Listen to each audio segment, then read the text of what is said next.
From the cool breeze to the magnificent forest of pine trees, all the way to the parks and other attractions. Alam na ng lahat na ito ay ang Baguio. Ang Baguio ay isa sa mga pinakasikat na lugar sa Pilipinas. And if there's something that this place is well known for, it has to be this one. Ito po ay ang Camp John Hay, isang dating rest and recreational facility ng mga sundalong Amerikano noong sakop pa ng Amerika ang bansa. Sa ngayon, ganun pa rin naman ang layunin nito. Yun nga lang, hindi na para sa mga sundalong kano, kundi para sa mga turista, kay Pilipino man o dayuhan. And there have been a lot of development of Camp John Hay over the years. The lease area of Camp John Hay Development Corporation is 247 hectares. So it started its operation on 1996. We have the tourist destination here at Camp John Hay.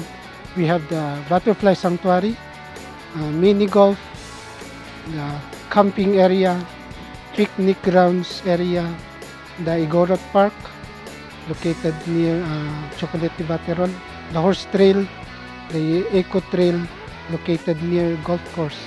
Para sa mga bisita dito, it's not only comfortably affordable, but it's also very safe.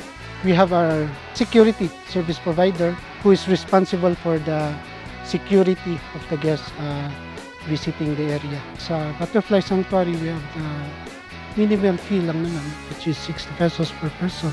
Yung sa camping, we have the package of 250 per person. Sa picnic naman, we have 225 per picnic table. Camp John Hay is a must-see when one goes to Baguio. Dahil hindi lang ito magandang puntahan, kundi kasama na rin ito sa ating kasaysayan. We are inviting everyone, guests and visitors, to visit Camp John Hay. The visitors are advised to walk or take a taxi in order to reach their destination here at Camp John Hay by just walking here. The gate 1 or gate 2 located at the main gate, or via access near a country club area.